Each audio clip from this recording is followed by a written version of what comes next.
영순아, 내가 이 편지를 읽을 때면 나는 이미 내 곁에 없겠지. 오늘 제가 들려드릴 이야기는 한 통의 사연에서 시작됩니다. 김영순 씨가 보내주신 사연인데요. 읽으면서도 믿기지 않았고 끝내 눈물을 참을 수 없었던 그런 이야기입니다.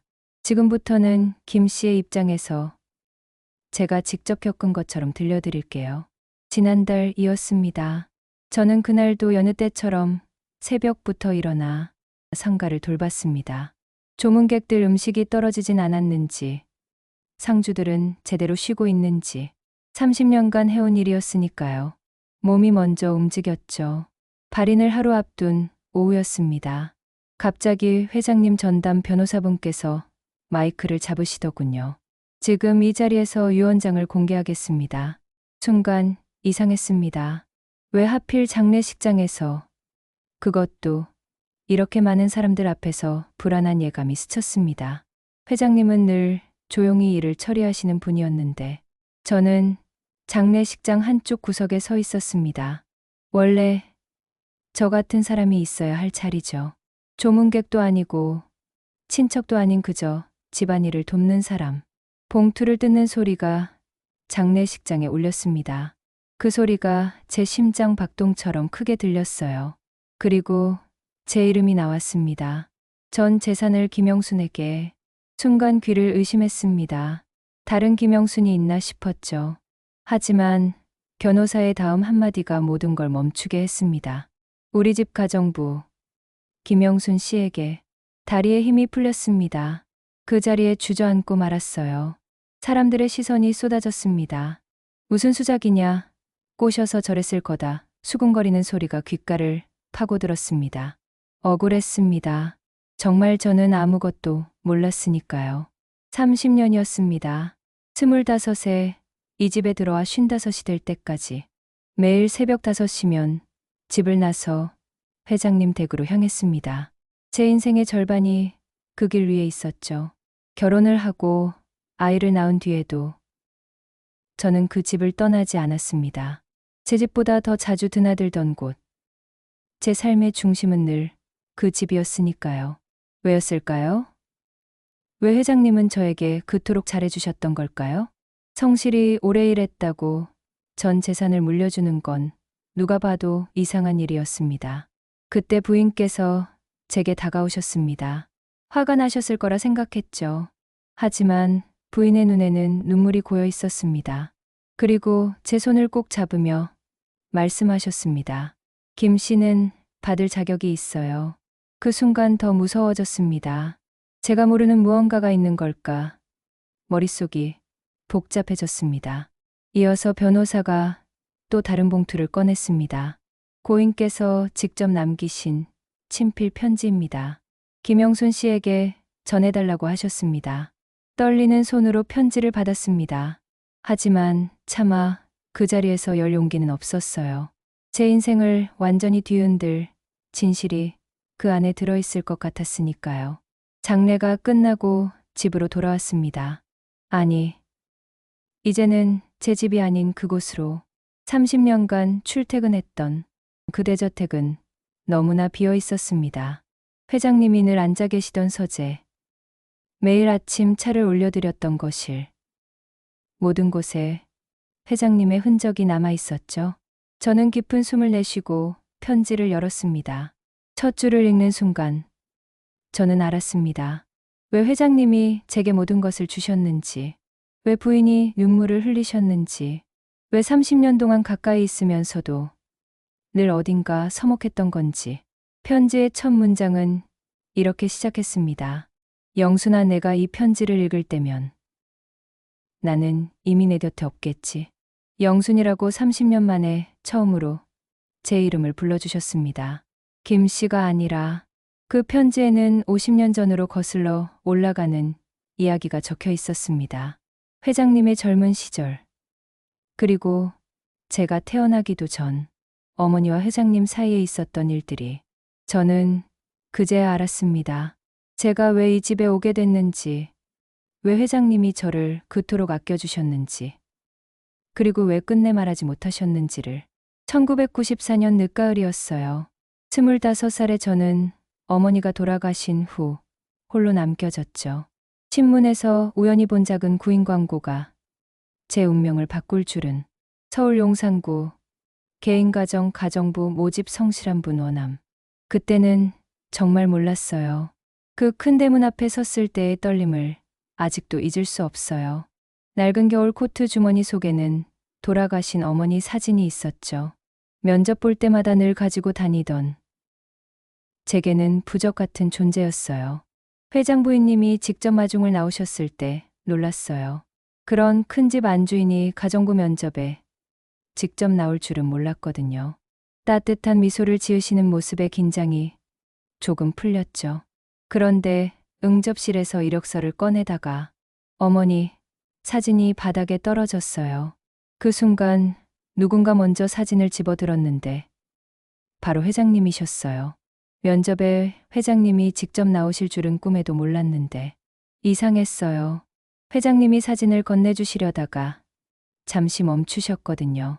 그 눈빛이 마치 오래된 기억을 더듬는 사람 같았다고 할까요? 하지만 그것도 잠깐. 조용히 사진을 돌려주시며 어머니가 참 곱게 생기셨다고 하셨죠. 그때 회장님 목소리가 살짝 떨렸다는 걸 저는 한참 후에야 깨달았어요. 면접은 놀라울 정도로 짧게 끝났어요. 경력도 없고 나이도 어린 제가 단번에 채용되다니.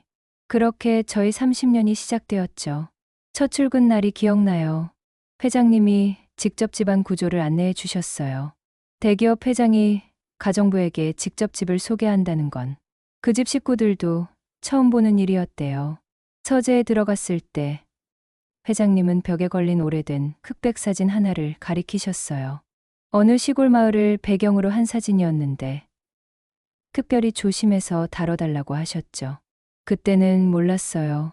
그 사진 속 마을이 제 어머니가 자란 곳이라는 걸, 회장님이 젊은 시절 어머니를 만나러 다니던 곳이라는 걸. 일주일쯤 지났을까요? 저는 열심히 일했고 특히 회장님 입맛을 맞추는데 소질이 있었나 봐요. 된장찌개를 끓였던 날이 생생해요. 어머니가 가르쳐 주신 방법 그대로 했을 뿐인데 회장님이 숟가락을 멈추고 제게 물으셨죠. 어떻게 이런 맛을 내냐고. 그때 회장님 표정이 참 이상했어요. 뭔가를 떠올리는 듯한, 그러면서도 애써 부정하려는 듯한. 지금 생각해보니 그 된장찌개 맛이 50년 전 어머니가 회장님께 끓여드렸던 그 맛이었나 봐요. 한 달, 두 달, 시간이 흐를수록 회장님은 제게 묘한 시선을 보내셨어요. 제가 높은 곳 먼지를 털려고 까치발을 들 때면 멈춰 서서 저를 바라보셨고, 제가 콧노래를 흥얼거리면 귀 기울여 들으셨죠. 그때는 그저 제가 일을 잘해서 관심을 가지시는 줄로만 생각했어요. 어느 날 회장님이 제 고향을 물으셨어요. 충청도 청림이라고 대답했을 때 회장님이 들고 계시던 찻잔이 미세하게 떨렸던 걸 봤어요. 그 작은 떨림이 무엇을 의미하는지 저는 전혀 알지 못했죠. 나중에 들은 얘기로는 그날 이후 회장님이 제 배경을 조사하셨대요.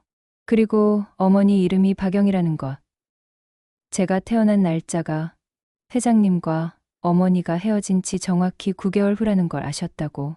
하지만 회장님은 끝까지 침묵하셨어요. 30년이 지난 시점에서 진실을 밝힌다고 무엇이 달라지겠냐고 생각하셨나 봐요. 회장님은 그저 회장님일 뿐이었으니까요. 그래도 회장님은 남몰래 저를 보살피셨어요. 추석이나 설날이면 터무니없이 많은 보너스를 주셨고 제 아들 대학 등록금도 몰래 대신 내주셨죠. 저는 그저 오래 일한 정 때문이라고만 생각했어요. 감사하면서도 때론 부담스러웠죠. 매일 아침 정원을 산책하실 때면 꼭 제가 물 주는 시간에 나오셨어요.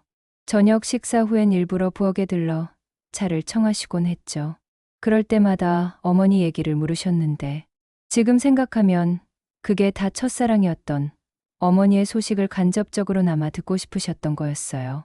어머니가 평생 재혼 안 하고 저 하나 키우다 돌아가셨다고 했을 때 회장님 눈가가 붉어지셨던 기억이 나요. 그때는 그저 측은해 하시는 줄로만 알았는데 사실은 자신 때문에 평생 고생한 첫사랑과 아버지 없이 자란 친딸에 대한 죄책감이었겠죠. 30년을 한 지붕 아래서 살면서도 서로를 몰랐어요. 아니, 회장님은 아셨지만 말하지 못하셨고 저는 끝까지 몰랐죠. 매일 마주 보고 매일 대화를 나누고 매일 같은 공기를 마시면서도 우리는 끝내 아버지와 딸이 아닌 회장님과 가정부로 살았어요. 지금도 그때를 떠올리면 가슴이 먹먹해져요. 회장님이 얼마나 답답하셨을까. 딸이 바로 눈앞에 있는데 딸이라 부르지 못하고 안아주고 싶은데 안아줄 수 없었던 그 30년이 얼마나 길고 외로우셨을까. 새벽 5시면 저절로 눈이 떠졌습니다. 30년이란 세월이 몸에 밴 습관이었죠. 알람도 필요 없었어요. 회장님의 당뇨약 드실 시간, 혈당 체크하실 시간. 제 생체 시계는 그분의 일상에 완벽하게 맞춰져 있었으니까요. 조용히 일어나 회장님 댁으로 향하면서도 늘 같은 생각이 들었습니다. 오늘은 어떤 반찬을 해드릴까? 어제 혈압이 높으셨는데 국은 싱겁게 끓여야겠다. 날씨가 추우니 속을 따뜻하게 해드릴 뭔가를 준비해야겠다. 이상하죠? 그냥 고용된 가정부일 뿐인데 어느새 저는 회장님의 건강을 제 가족처럼 걱정하고 있었어요. 아침마다 약을 갖다 드릴 때면 회장님은 항상 미안한 표정을 지으셨습니다. 그때는 몰랐어요. 그 표정 속에 그렇게 깊은 사연이 숨어 있을 줄은. 정원에서 함께 꽃을 가꾸던 시간들이 제일 좋았어요. 말은 별로 없으셨지만 곁에 계시는 것만으로도 묘하게 마음이 편안했거든요. 붉은 장미를 심으시면서 누군가를 떠올리게 하는 꽃이라고 하셨던 그 말. 이제야 무슨 뜻인지 알 것 같습니다. 제 어머니를 떠올리셨던 거겠죠. 회장님 생신날마다 미역국을 끓이면서 저도 모르게 정이 들었나 봐요. 처음엔 그저 제 일이니까 했던 건데 나중엔 정말로 제 아버지 생신상 차리는 마음이 되어 있었어요. 그런데 회장님은 아셨을까요? 제가 미역국을 끓이면서 늘 이런 생각을 했다는 걸. 우리 아버지가 살아계셨다면 이런 분이셨을까? 병원에 입원하셨을 때가 제일 힘들었습니다. 매일 새끼를 싸들고 병원을 오가면서도 전혀 힘들지 않았어요. 오히려 제 도시락을 안 드시면 제가 더 불안했죠. 간호사들이 수군거리는 소리가 들렸지만 신경 쓰지 않았습니다. 그분이 제 음식을 기다리신다는 것만으로도, 제 존재가 필요하다는 것만으로도 충분했으니까요. 잠결에 들었던 그 말이 아직도 귓가에 맴돕니다. 미안하다, 내 딸. 그때는 헛소리려니 했는데 진짜 저를 부르신 거였어요. 30년 동안 단 한 번도 제대로 부르지 못했던 그 호칭을 잠결에서야 겨우 뱉어내신 거였죠. 제 아이들 뒷바라지를 그렇게 해주신 것도 이제야 이해가 됩니다. 아들 대학 등록금을 대신 내주셨다는 걸 나중에 알았을 때, 딸 결혼 자금을 지원해 주셨을 때 저는 그저 감사하다고만 생각했어요. 회장님이 제게 잘해주시는 특별한 이유가 있으리라곤 꿈에도 생각 못했죠. 마지막 몇 달간 회장님이 자꾸 저를 부르셨던 것도 이제는 알 것 같아요. 할 말이 있으셨던 거예요. 30년 동안 숨겨온 진실을 떠나기 전에 꼭 말하고 싶으셨던 거죠. 하지만 끝내 그 용기를 내지 못하셨나 봅니다. 김씨야, 고맙네. 그게 마지막 말씀이었어요. 그런데 그 고맙네 뒤에 삼키신 말이 있었겠죠? 딸아, 사랑한다는 그 한마디. 평생 하고 싶었지만 못하신 그 말. 장례식장에서 제가 그렇게 울었던 이유를 이제 알 것 같습니다. 머리로는 몰랐지만 가슴은 이미 알고 있었나 봐요. 그분이 단순한 고용주가 아니라는 걸. 제게는 그 이상의 존재였다는 걸. 피는 속일 수 없다고 하잖아요. 30년간 모르고 살았지만 우리는 분명 서로를 느끼고 있었던 것 같아요. 유언장의 마지막 문장을 읽었을 때, 당신은 내 딸입니다라는 그 한 줄을 마주했을 때, 저는 주저앉아 한참을 울었습니다. 30년이라는 세월이 한순간에 다르게 보였어요.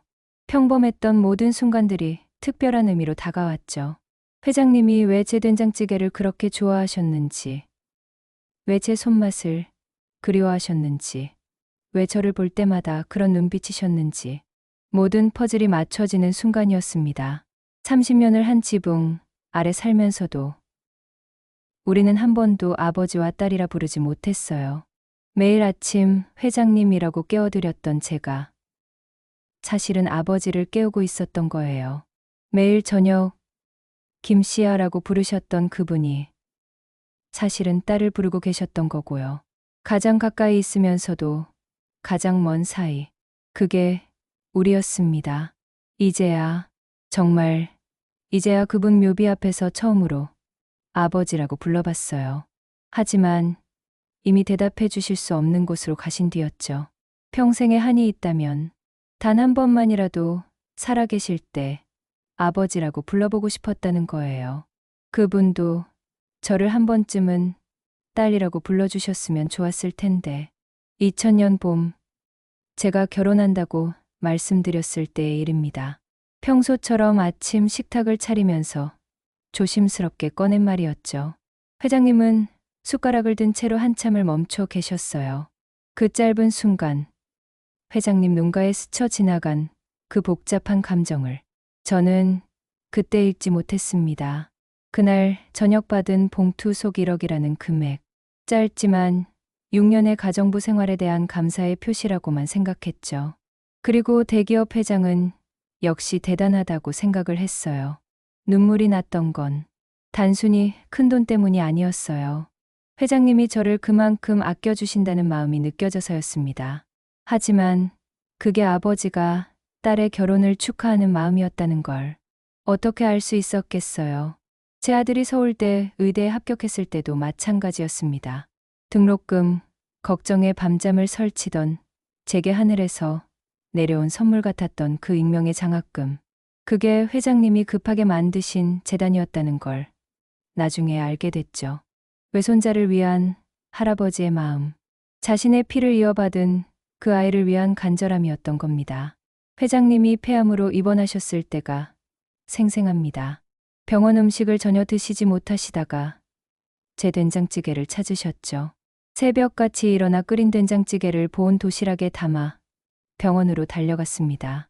한 숟가락 드시면서 눈물을 글썽이시던 그 모습, 그때 작게 중얼거리신 말씀이 지금도 귓가에 맴돕니다. 제 어머니 된장찌개 맛과 똑같다고. 못 들은 척했지만 가슴 한구석이 이상하게 두근거렸어요. 왜 회장님이 돌아가신 우리 어머니 음식 맛을 아실까? 운명하시기 일주일 전 산소호흡기를 끼신 채로 제 손을 잡으셨습니다. 온 힘을 다해 꺼내신 그 한마디, 미안하다는 그 말씀. 그때 회장님 눈빛을 저는 잊을 수가 없어요. 30년 동안 한 번도 본 적 없는 무언가를 간절하게 말하고 싶지만 끝내 삼키시는 그런 눈빛이었습니다. 지금 생각해보니 그 모든 순간들이 퍼즐, 조각처럼 맞춰집니다. 왜 제 생일을 그렇게 꼬박꼬박 챙기셨는지, 왜 제가 감기에 걸려도 그렇게 안절부절 못하셨는지, 왜 제 아이 사진을 보실 때마다 그런 애틋한 표정을 지으셨는지, 왜 가끔 저를 부르실 때 뭔가 다른 호칭을 하려다가 멈추셨는지. 30년이라는 시간 동안 우리는 그렇게 가까이 있었습니다. 매일 아침 인사를 나누고 같은 공간에서 숨쉬고 계절이 바뀌는 걸 함께 지켜봤죠. 하지만 우리 사이에는 넘을 수 없는 선이 있었어요. 회장님과 가정부라는 그 선을. 아니, 이제 와서 생각해보니 그 선을 그은 건 우리가 아니었어요. 운명이 그어놓은 잔인한 선이었죠. 아버지는 딸인 걸 알면서도 말하지 못하고 저는 모른 채 30년을 그저 성실한 가정부로만 살았으니까요. 회장님이 돌아가시고 회장님의 서재에서 발견한 일기장을 읽었을 때 저는 그 자리에서 무너져 내렸습니다. 거기엔 30년간의 고통이 고스란히 적혀 있었어요. 매일 저를 보면서도 딸이라 부르지 못하는 아픔, 제가 아버지처럼 모시는 그 정성을 받으면서도 정작 아버지라고 밝히지 못하는 그 답답함이 그 일기장을 보고 깨달았습니다. 우리가 얼마나 많은 시간을 잃어버렸는지, 서로를 진짜 가족으로 부를 수 있었던 소중한 시간들을 운명에게 빼앗겼다는 걸 지금도 가끔 상상해 봅니다. 만약 처음부터 알았다면, 제가 회장님을 아버지라고 부를 수 있었다면, 회장님이 저를 딸이라고 부르실 수 있었다면, 우리의 30년은 얼마나 달랐을까요? 하지만 이상하게도 후회는 되지 않습니다. 비록 호칭은 달랐지만 우리는 이미 30년간 진짜 부녀였으니까요. 저는 아버지를 모셨고 아버지는 저를 지켜주셨으니까요. 그것만으로도 충분했다고 이제는 그렇게 생각하려고 합니다. 저희 배다른 형제인 회장님의 자녀분들에 대해 얘기해 볼까요? 저는 수십 년 동안 그 집을 지켜왔습니다. 겉으로는 화려했고 바깥 사람들은 늘 부러운 눈빛으로 이 집을 바라보곤 했습니다. 누구나 말했습니다. 참 복받은 집이지. 아버지는 대기업 회장. 자식들은 잘 먹고 잘 살고. 하지만 저는 압니다. 겉으로는 반짝였어도 그 안은 언제나 차갑고 허전했습니다. 그걸 가장 가까이에서 느낄 수 있었던 사람은 바로 저였습니다. 어느 날 밤, 서재에서 큰 소리가 터져 나왔습니다. 저는 부엌 정리를 하다가 손을 멈추고 귀를 기울였습니다. 회장님의 목소리가 흔들리고 있었습니다. 이제 좀 그만해라. 언제까지 아버지 돈만 바라볼 거냐. 책상이 울리는 소리, 서류가 흩어지는 소리가 뒤따랐습니다. 잠시 정적이 흐른 뒤 아들의 목소리가 낮고 차갑게 이어졌습니다. 결국 이 돈 다 제 거 아닙니까? 언젠가 받을 건데 그냥 지금 주시면 되는 거죠. 저는 문틈 사이로 살짝 보았습니다. 회장님은 얼굴이 하얗게 질려 있었습니다. 손으로 이마를 감싸주며 의자에 털썩 주저앉으신 모습. 그 표정은 화가 아니라 실망과 깊은 상처였습니다. 아버지를 향한 존경 대신 돈을 요구하는 아들의 눈빛. 그 순간 저는 깨달았습니다. 이 집에서 피보다 진한 건 돈이라는 사실을요. 명절이면 원래 집안이 북적여야 했습니다. 큰 상을 차려놓으면 아이들이 모여 웃음소리가 오가야 했습니다. 하지만 이 집의 명절은 달랐습니다. 거실은 늘 조용했고 공기는 냉랭했습니다.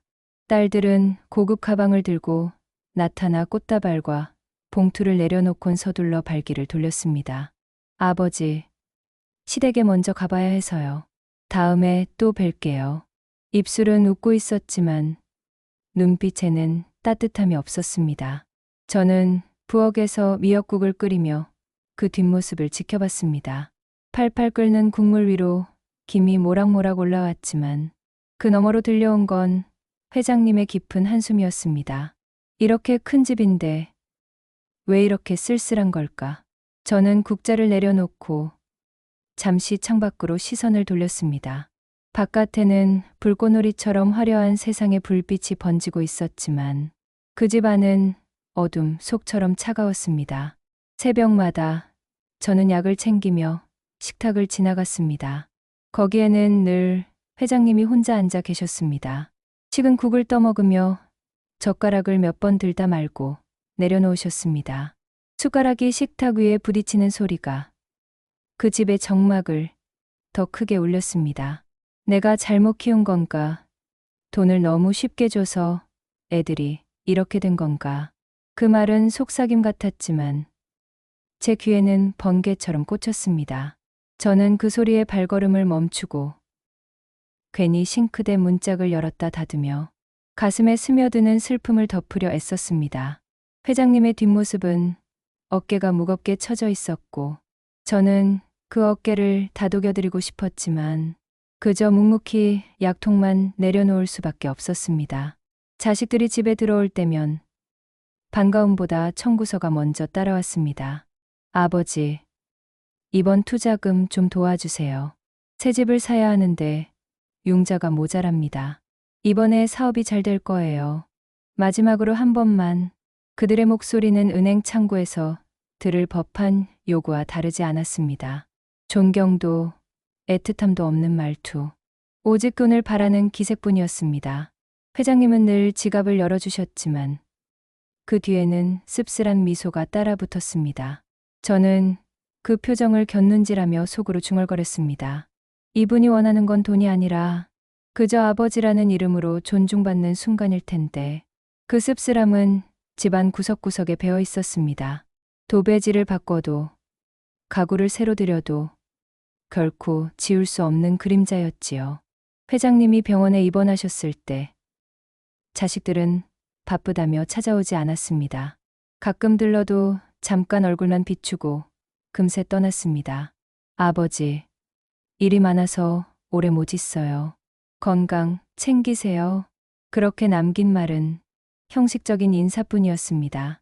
그날 밤 회장님은 저를 바라보며 조용히 말씀하셨습니다. 김 씨, 밥은 됐고 그냥 옆에 있어줘. 저는 의자에 앉아 밤새 곁을 지켰습니다. 간병인으로서가 아니라 그저 인간으로서 마음이 이끄는 대로였습니다. 회장님은 깊은 잠에 들지 못하시고 몇 번이고 몸을 뒤척이며 중얼거리셨습니다. 내가 뭘 그렇게 잘못했나? 왜 이리 외롭지? 그 목소리는 제 가슴 깊은 곳을 파고들었습니다. 저는 종이컵에 담긴 물을 건네드리며 그 손등을 조심스럽게 잡았습니다. 그러자 회장님은 잠시 눈을 감으시더니 아주 작은 미소를 지으셨습니다. 그 미소가 어쩌면 마지막 안도였을지도 모릅니다. 그 모든 장면들이 제 눈앞에 쌓여 있었습니다. 아들의 차가운 말, 딸들의 냉담한 뒷모습, 외로운 식탁, 끝없는 돈 요구, 병실의 고독. 저는 매 순간 그 자리에 있었고 매번 같은 생각을 했습니다. 이분은 아버지이기 전에 그냥 외로운 한 사람이구나. 그래서 저는 회장님, 아니 아버지의 결정이 이해가 되었습니다. 왜 현재 부인과 낳은 자식들에게 상속을 남기지 않고 제게 남기신 건지. 장례식이 끝나고 사흘째 되던 날, 저는 그 큰 집에서 짐을 정리하고 있었습니다. 30년이란 세월이 묻어있는 물건들을 하나씩 상자에 담으면서 이제 정말 떠나야 한다는 생각뿐이었죠. 상속이요? 그런 건 꿈에도 받을 생각 못했습니다.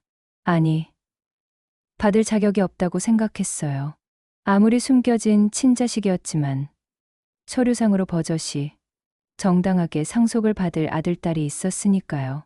그런데 부인이 제 방으로 찾아오셨습니다. 워낙 오래 일하다 보니 제 방도 따로 마련해 주셨거든요. 그분의 표정이 이상하게 담담했어요. 분노도 배신감도 아닌, 뭐랄까요, 오래전부터 준비한 사람의 얼굴이었달까요. 그리고 충격적인 고백을 하셨죠. 15년 전부터 알고 계셨다고. 부인 말씀이 회장님이 어느 날 밤 서재에서 혼자 우시는 걸 보셨대요. 평생 강철 같던 분이 그때부터 뭔가 눈치채기 시작하셨다고 합니다. 제게 유독 신경 쓰시는 것도, 제 결혼 자금을 챙겨주신 것도, 제 아들 학비를 몰래 대주신 것도 다 알고 계셨더라고요. 더 놀라운 건 회장님이 매년 제 어머니 기일에 절에 가서 몰래 제사를 지내셨다는 거였어요. 저도 몰랐던 일을 부인은 다 알고 계셨던 겁니다. 부인이 낡은 사진첩을 보여주셨는데요. 거기엔 30년간 제가 그 집에서 찍은 사진들이 가득했습니다. 명절 때마다, 회장님 생신 때마다 늘 구석에 서 있던 제 모습이 다 담겨 있었어요. 누가 일부러 저를 찍은 게 아니라 가족 사진 한쪽에 자연스럽게 들어가 있는 그런 사진들이었죠. 부인은 처음엔 배신감도 느끼셨대요. 당연하죠. 남편에게 숨겨진 딸이 있었고 그 딸이 30년간 같은 집에 살았다는 걸 알게 됐으니. 하지만 시간이 지나면서 깨달으셨답니다. 회장님이 평생을 죄책감 속에서 사셨다는 걸, 제 어머니를 지키지 못한 것, 저를 딸로 인정하지 못한 것, 그게 회장님의 십자가였다고. 그리고 부인이 봉투 하나를 꺼내셨어요. 빛바랜 흑백 사진 한 장. 벚꽃나무 아래서 환하게 웃는 젊은 남녀가 있었습니다.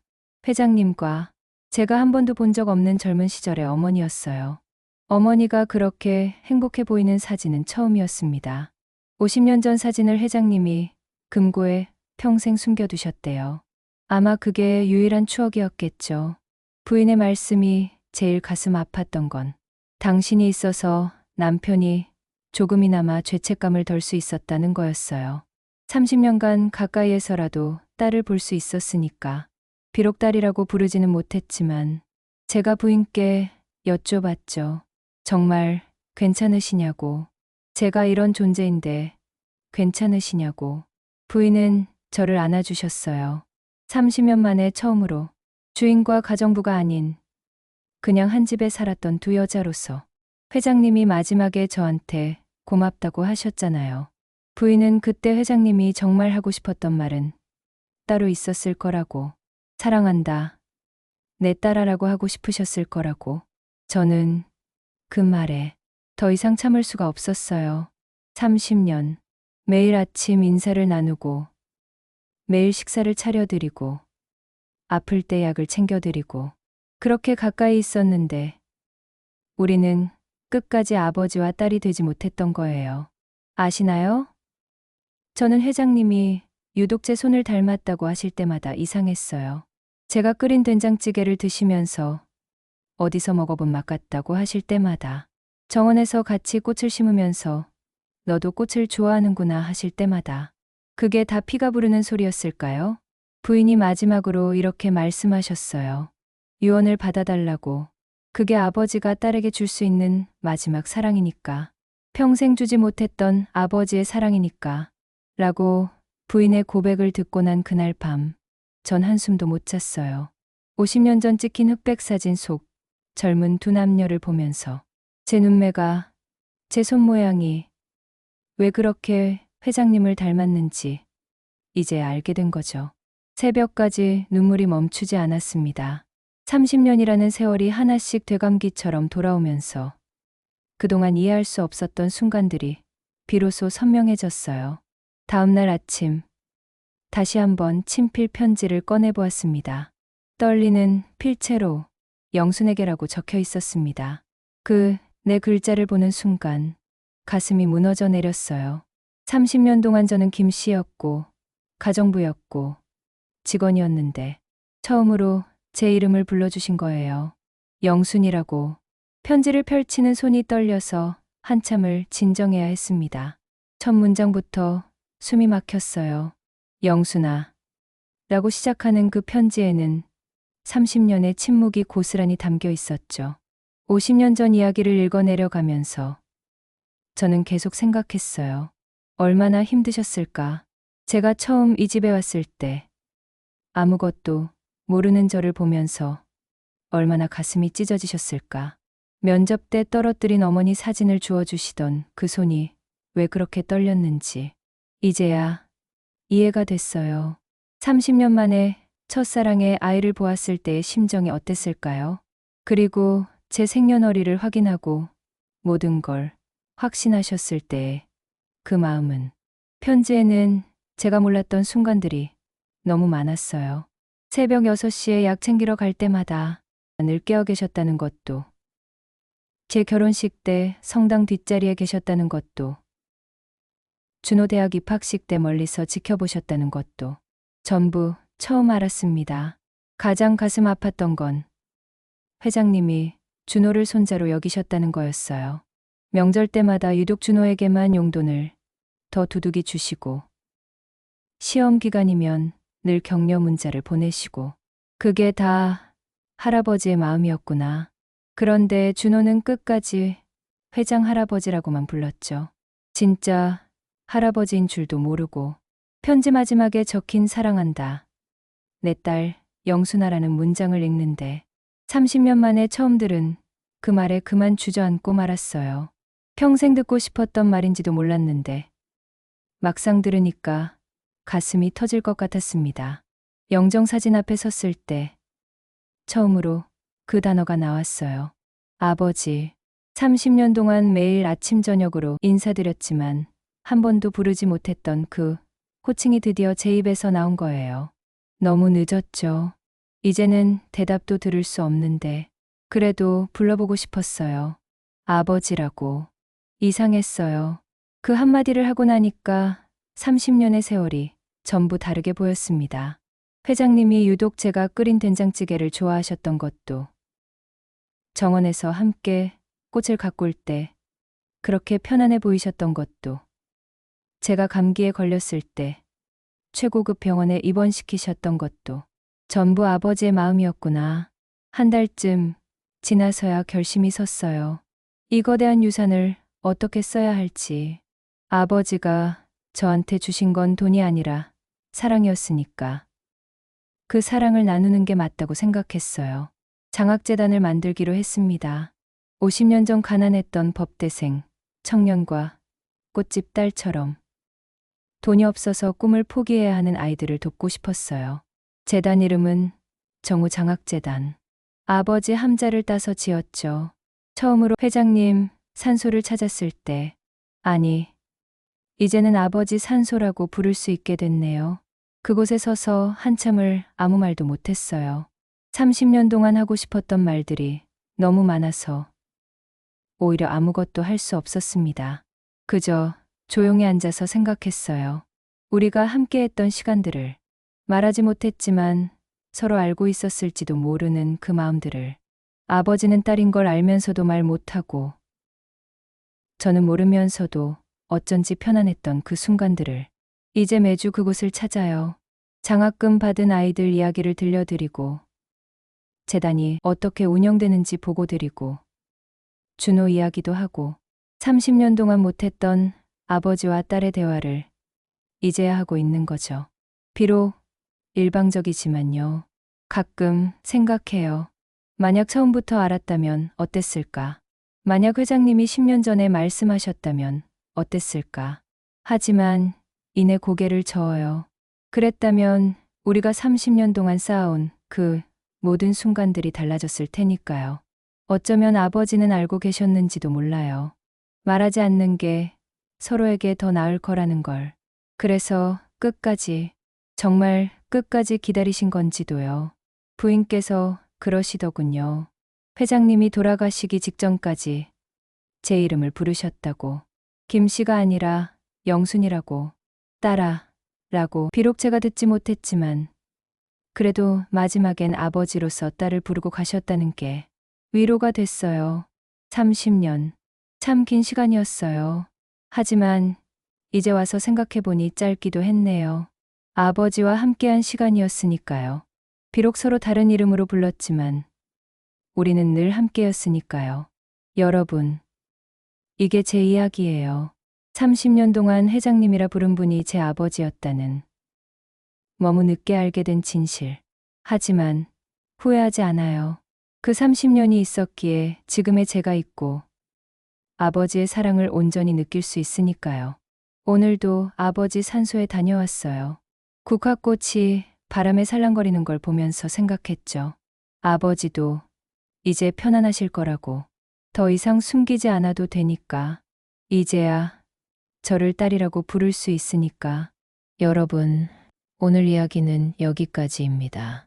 제 목소리를 빌려 김영순 씨의 이야기를 들려드렸지만 사실은 제 마음에도 오래 남는 이야기였습니다. 회장님과 영순 씨는 피로 이어진 부녀였습니다.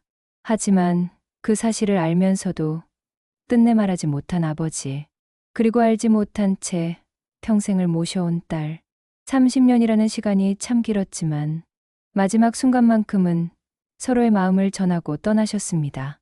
고맙다 라는 짧은 한마디 속에 사랑한다, 내 딸아 라는 모든 마음이 담겨 있었고, 남겨진 영순 씨는 그 사랑을 이어 장학재단으로 나누게 되었지요. 저는 이 이야기를 전하며 이렇게 느꼈습니다.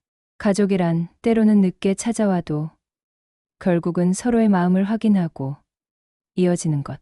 그것만으로도 충분히 아름답고 완전해질 수 있다는 것을요. 여러분, 혹시 오늘도 마음속에 묻어둔 말이 있으신가요? 늦기 전에 꼭 전해보시길 바랍니다. 그 한마디가 누군가의 인생을 바꾸고 또 여러분의 삶을 채워줄지도 모릅니다. 지금까지 심여사의 사연 라디오였습니다. 들어주셔서 고맙습니다. 다음 시간에 또 다른 이야기로 찾아뵙겠습니다.